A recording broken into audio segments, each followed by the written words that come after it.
hello! Today we're starting a new vlog, and all I'm gonna tell you about it is that this is a vlog. I won't even show you the titles. This is a vlog of unusual mysteries. They are metatextual or form breaking in some way. They are in the spirit of something like a Janice Hallett, which, you know, you guys know I love Janice Hallett. Sometimes like closer to what she does, sometimes a little bit, you know, further afield than that. But we have a wide variety of kinds of unusual mysteries in this.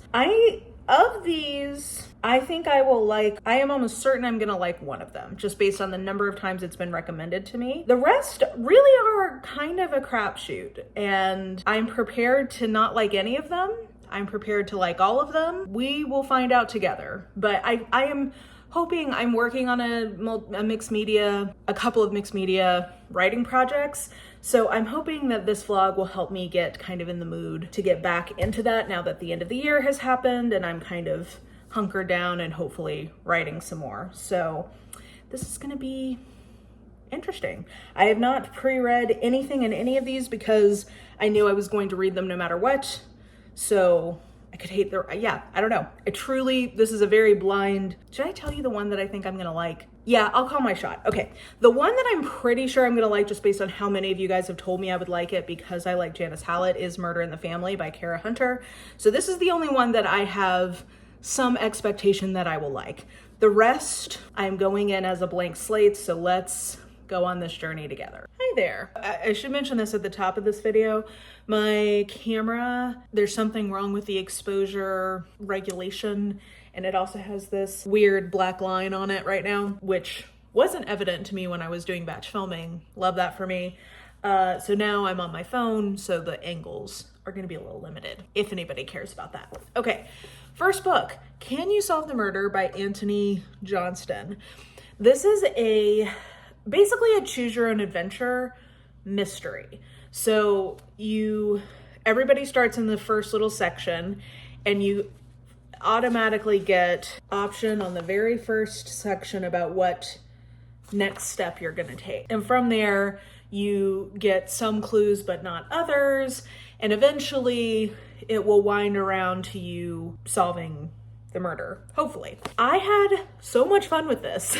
So I don't know that I can really rate this as a book because I just don't think it's more of a puzzle than a book, to be honest. It's like a puzzle in written form. It's probably one of the better ones of that kind of project I've read. So if I were gonna rate it as a puzzle, I'd give it like a 4. Because it had some good red herrings, it had a nice variety of suspects, it had some ciphers for you to unscramble, which was fun. Yeah, I had a good time in this, and I did in fact solve it, but I wasn't totally sure. I was narrowed down between 2 suspects. I went with the one that, based on my knowledge of tropes, I thought made more sense. And it turns out I was right. So that was very exciting. And then you get a score based on which clues you find. I don't think I got the top one, but I think the second highest. Yeah, I was like 5 points away from the master detective, but I got detective inspector. You're a great detective. You followed all the right paths, asked all the right questions, and uncovered the killer. What's more, you avoided many of the red herrings and dead ends that were thrown in your path along the way. You are a credit to the police force, and promotion lies in your future. Well, of course. So yeah, I just thought this was really fun. Again, I wouldn't think of this as a book. I would get this as an interactive puzzle experience. That's how I would think about this. So yeah, we're starting this off in fine form because I wasn't sure if it would be good or not, / like how I would do with it. And I had a jolly good time. It kind of felt like the equivalent of watching solid, good whodunit, either movie or TV special kind of thing. Like maybe a good episode of Midsummer Murders was sort of the vibe. So yeah, this was a success, and it makes me think maybe I need to put a cipher or something in one of my books because I did very much enjoy that. I thought that was fun. So yeah, starting off strong. Hello. We have finished another book. This one is called A Most Puzzling Murder by Bianca Murray. This one I was intrigued by because it's from Mira, which is an imprint, I believe, of Harlequin. So I was like, is this going to be a romance one? What's the deal? And I will say that I profoundly misunderstood what this book was going to be about, because I thought it was just going to be another unusual mystery, but I totally missed the line in this of, so in the third paragraph of this description, which should tell you something about the length, the fact that this has a 3-paragraph summary. In the midst of the cryptic ciphers, hidden passages, and the family's magical line of succession. So this is a fantasy book. This is a fantasy novel. And even that line, I think, is a little ambiguous. The family's magical line of succession. Magical could be like not literal in that sense. Extremely literal. So literal.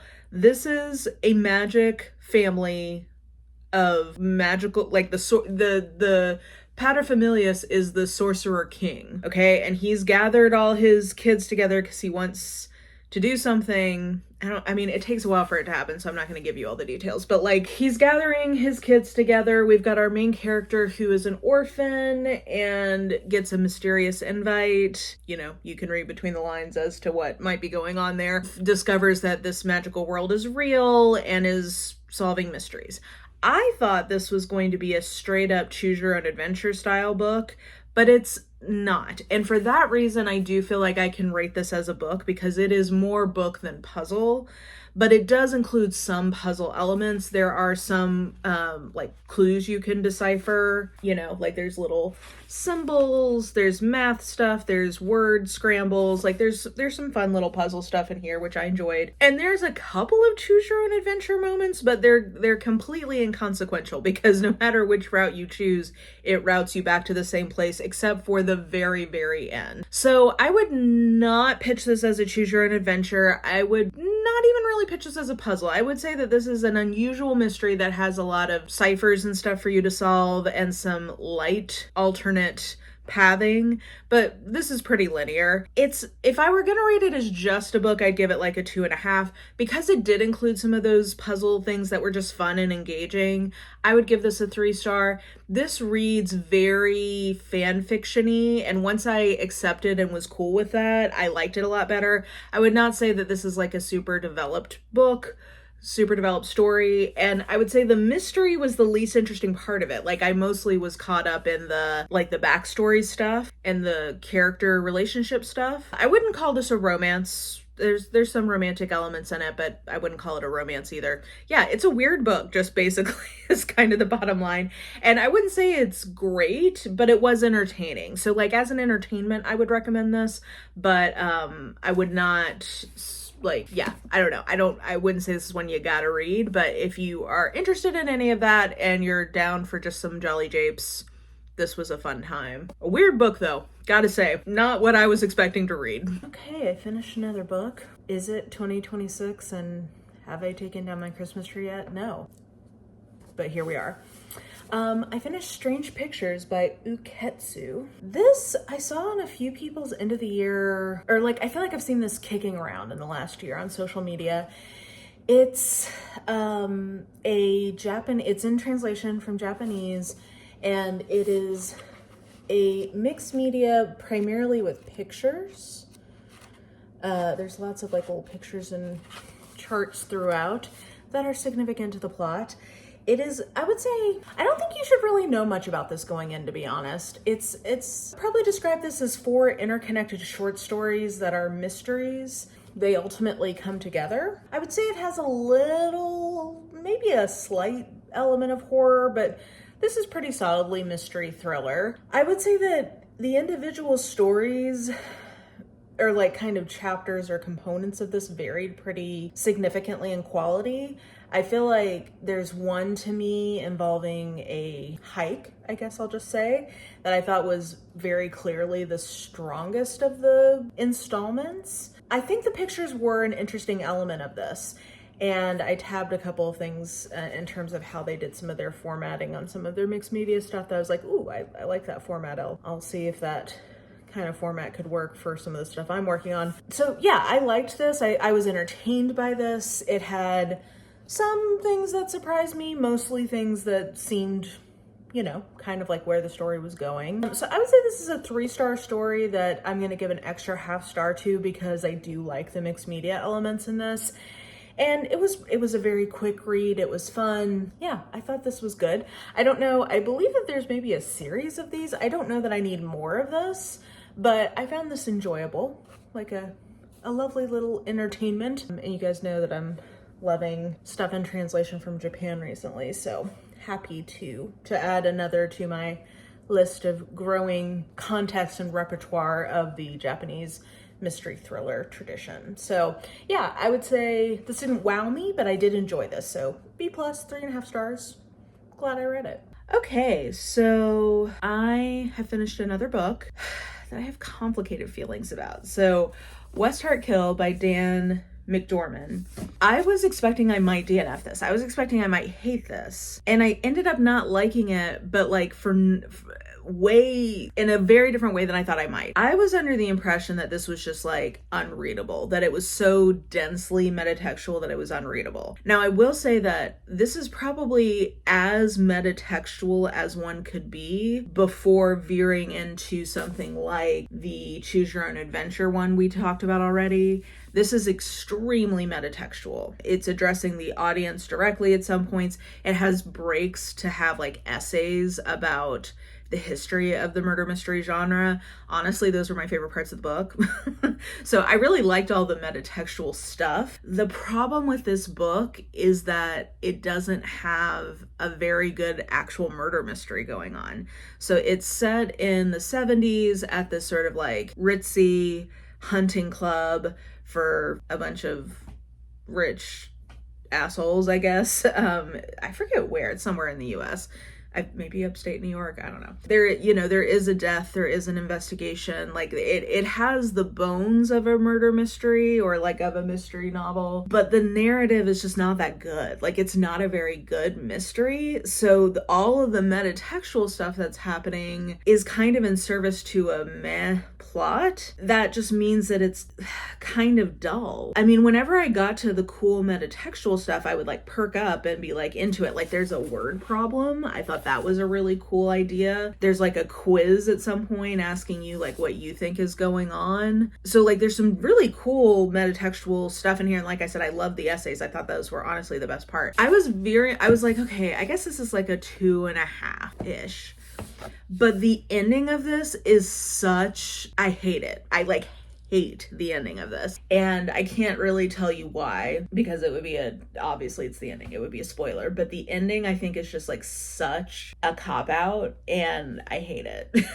But it is a choice. Do you know what I mean? Like he made a very like, this is a statement. This is a vision. This is a creative arc. So like I respect that he made a distinctive choice with the ending, but I hate it. So I'm gonna give this 2 stars because like it's really like a 1.5, but I'm gonna give the extra half star because I did like those metatextual elements and like the stuff that I thought there was stuff in this book that I really vibed with.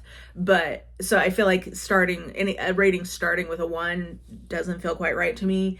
So I'll give it a 2-star, but like, it's been a while since I've been this off put by an ending of a book. Honestly, since The Other People last year, that was the last time I was like, no, I hate this as an ending. It's not distasteful, I should say.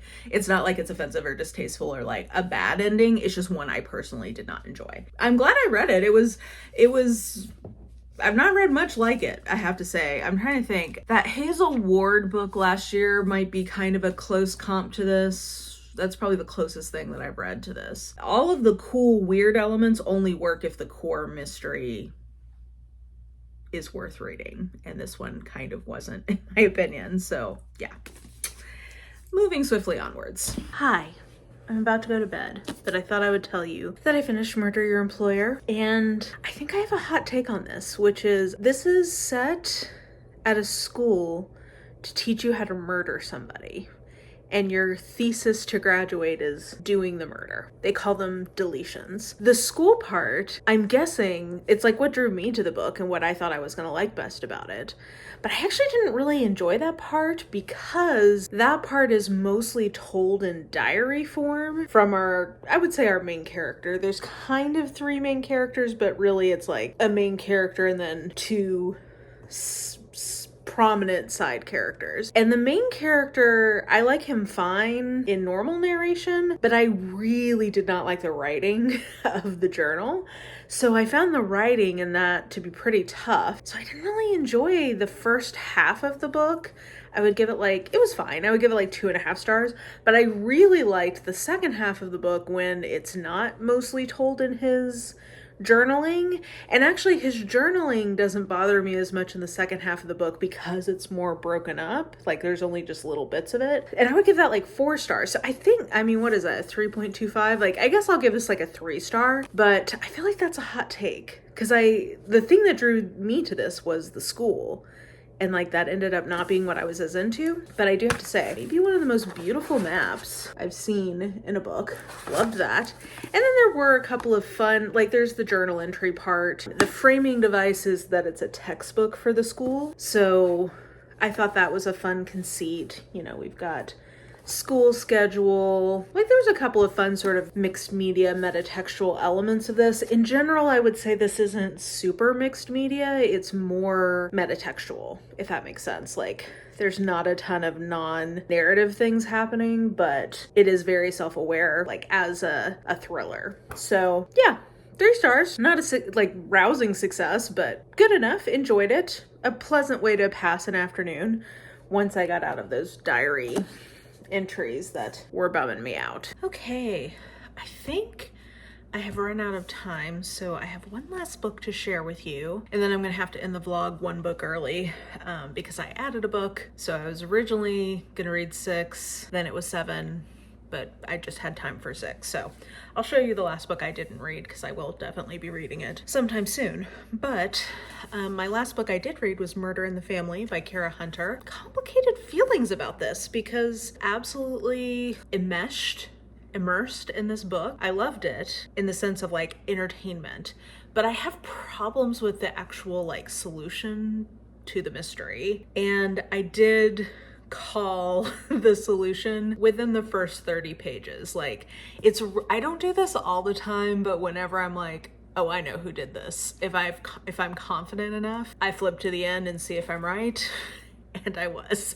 So, that's a risk. I'm sometimes wrong, but honestly, when I've had that strong of instinct, I'm most of the time I'm right. And I was right. So also you have to ding some points in terms of I called it immediately.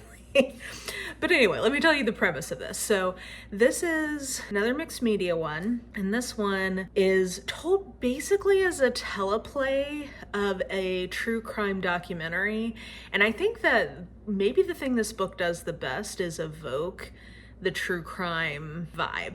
I could hear practically the background music that would have been playing in different scenes that they were describing. It was giving very The Jinx, and they actually referenced that at the end, but that style of cinematography, I could see it in my head. So I definitely think this did a good job of evoking that kind of true crime documentary. And this is a true crime documentary about cold case. They've brought a bunch of experts together and they're gonna try to go back over and see if they can solve it. Things unfold from there. There's a lot of twists and turns. Some of them I liked better than others. My real problem is that this is roughly 450 pages. At about the 350 page mark, a twist happens that really, I think, cheapens what I think up until that point was pretty good sleuthing or clue seeding and investigation progression. I really just didn't like the twist that ends up coming in. I don't necessarily love the ultimate solution because I said, I did immediately guess it, but it's an okay solution. It's more that I don't like the way that the mystery starts to be solved towards the end of the book. I'm trying to be vague. I don't want to be spoilery. If you've read this book, I think you know what I'm getting at. I just feel like that was kind of cheap. I don't know. I just didn't think it to me, it undercut what I felt like up to that point was like very much, it felt like a fair play kind of mystery. And yeah, I mean, like, I was wondering when that thing happens, it did answer the question I had about like, what is this reference that we get towards the beginning of the book? And it did answer that at least, but again, not really in a way that I thought was that satisfying. So yeah, mixed feelings. I think if I were gonna, I think I'd give this like a 3.5, but I'm gonna give it a 4 just for my own personal enjoyment. I love this style of mystery, and it really was a page turner. Like it swept me up in it. I didn't want to put it down, that kind of a thing. So it gets some points for that, but ambivalence about the execution towards the end. I guess I can give the author this. It was a choice, and not necessarily a choice that I loved, but like, I respect that it wasn't bland, which there's a lot of bland mysteries out there. So yeah, I would say if I were going to recommend 2 things from the things I've read in this vlog, probably I would say Murder in the Family and Can You Solve the Murder would be the 2 I would recommend. This one I think is just really fun, the choose your own adventure style. I really enjoyed this, and I found it to be narratively satisfying. Like if you enjoy a Law and Order episode, if you enjoy a Midsummer Murders episode, you're going to enjoy this. If you like a mixed media book, I think this is a really good, the mixed media component I think was well executed in this. So I think I gave both of these 4 stars, and these would probably be the 2 I'd recommend.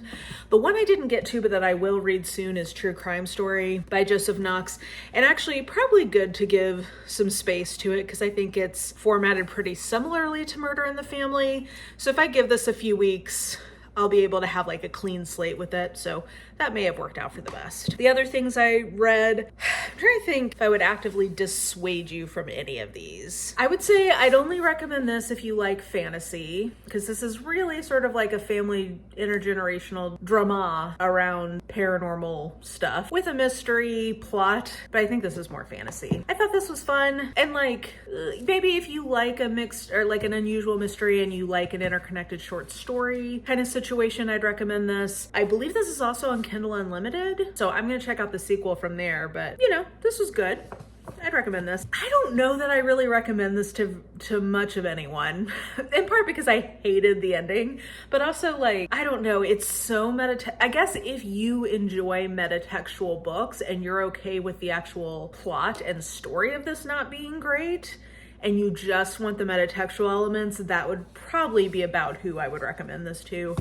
And then this one, yeah, again, like I definitely had things I liked in this. I think this would be, you know, interesting enough. It's metatextual. It's a college for murdering someone. That's unusual and fun. So yeah, I wouldn't have like super high expectations going into this one, but it's fun. I would recommend it. So those are my weird mysteries that I've been reading. I've read a lot since I last checked in on my TBR pile for you guys, so I'll show the numbers as we roll to the outro. But I want to say that I've read like, I'm like down maybe net 20-ish books since we last talked. I'll run the numbers, but I'm getting close to 200, so that feels exciting. And stay tuned because this will show up sometime in the next few weeks in my reading life. So with all that being said, I hope you are doing well. If you enjoyed this video, you know, like, subscribe, all that stuff. But mostly, I just hope you're taking care of yourself and your community. That is so important right now. Pregnant pause, insert what you think I'm alluding to here. But yeah, like, let's just take care of each other. Take care of yourself, take care of each other, look for the helpers. And I'm just wishing you all very well. So I hope you have a good day, and we will just talk again soon. Bye.